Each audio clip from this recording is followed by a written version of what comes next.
ఈ law and order విషయంలో చూస్తే సాక్షాత్తు గౌరవ ముఖ్యమంత్రి గారిని దాదాపు అకారణంగా అన్యాయంగా 53 రోజులు ఆయన్ని ఒక ఫాల్స్ కేసులు పెట్టి జైల్లో పెట్టారు.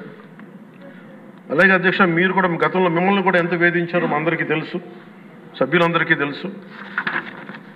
నేను రఘురామకృష్ణరాజు గారు కూడా ఏ స్థాయిలో అనుభవించారో అందరికీ రాష్ట్రం అంతా తెలుసు.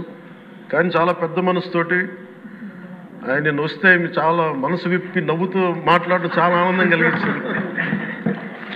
మీ నుంచి మేము నేర్చుకోవాలి. ఎంత అంటే దాడి చేసిన, హాని చేసిన మీ పెద్ద మనసుకి సభాముఖం మీ అందరికీ మీకు ప్రత్యేకించి మీకు ధన్యవాదాలు చెప్తాను. మీ నుంచి స్ఫూర్తి తీసుకుంటాం. మీ నుంచి అంటే తిట్లు తిన్నా కానీ, దెబ్బ తిన్నా కానీ ఎంత సహృదయతో ఉండాలనేది మీరు చూపించారు. ఇంకొక యాంగిల్లో శ్రీ నారా చంద్రబాబు నాయుడు గారు నిన్న కూడా చెప్తా ఉన్నారు, వాళ్ళు మన మీద దాడులు చేశారు కదా అని చెప్పి ఈరోజు మనకు 164 సభ్యులు ఉన్నారని చెప్పేసి 21 మంది పార్లమెంట్ సభ్యులు ఉన్నారని చెప్పి మనం కూడా అలా చేయడం సహేతుకం కాదు.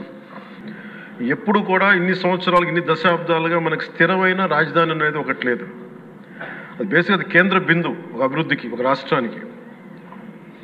ఈసారి మటుకు చంద్రబాబు గారి ఆధ్వర్యంలో, గౌరవ ముఖ్యమంత్రి చంద్రబాబు గారి ఆధ్వర్యంలో ఇంకెప్పటికీ భవిష్యత్తు తరాలు ఇంకెప్పుడు ఏది రాజధాని, ఒక రాజధాని రెండా కాకుండా అమరావతి రాజధానిగా ఉండాలి, ముందుకు తీసుకెళ్ళాలి.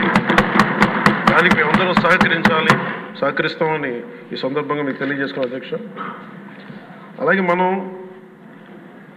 వారసత్వంగా వచ్చింది మనం పొట్టి శ్రీరాములు గారి దగ్గర నుంచి, పింగళి వెంకయ్య గారి దగ్గర నుంచి మువ్వెన్నెల జెండా, భాషా ప్రయుక్త రాష్ట్రాలు వస్తే చెడు కూడా అట్లాగే మనం వచ్చింది అధ్యక్ష. మనకి గత ప్రభుత్వం మనకు అందించింది కీలకమైన పోలవరాన్ని పూర్తి చేయకపోవటం, సకాలంలో పోలీసులకు కానీ మిగతా ఉద్యోగులకు కానీ జీతభత్యాలు ఇవ్వలేకపోవటం, అన్ని డిపార్ట్మెంట్స్లో నిధులు మళ్లింపు, కనీస రోడ్లు కానీ బ్రిడ్జెస్ కానీ మౌలిక సదుపాయాలు లేకుండా చేయటం, రివర్స్ టెండరింగ్ అని కానీ వ్యవస్థలను నిర్వీర్యం చేయటం, సహజ వనరుల దోపిడీ, ఎర్రచందనం దోపిడీ, ఋషికొండ ఇలాంటి వైజాగ్లో ఎర్రమట్టి దిబ్బల్ని అడ్డగోలుగా నాశనం చేసేయటం, మద్యం ద్వారా కూర్చోబెట్టి అరాచకాలు చేయటం, పెట్టుబడులు వద్దామని ఎవరైనా వస్తుంటే వాళ్ళు భయపెట్టేసి రివర్స్ టెండరింగ్ అని చెప్పి వారిని పారిపోయేలా చేయటం పారిశ్రామికవేత్తలని.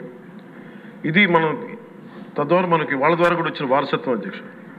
వీటన్నిటిని అధిగమించి ఎలా ముందుకెళ్ళాలి, ఏ స్థాయిలో వెళ్ళాలి అనేది నేను మొన్న ఎలక్షన్ ముందు కూడా మా సహచరులందరికీ కూడా చెప్పాను, ప్రతిసారి ప్రజలందరికీ కూడా తెలియజేశాను. ఒక సుదీర్ఘమైన అనుభవం నాయకులు ఈ రాష్ట్రానికి చాలా అవసరం. దేశంలో కూడా ఇంకెవ్వరికి రాని పరిస్థితి మన రాష్ట్రానికి వచ్చింది.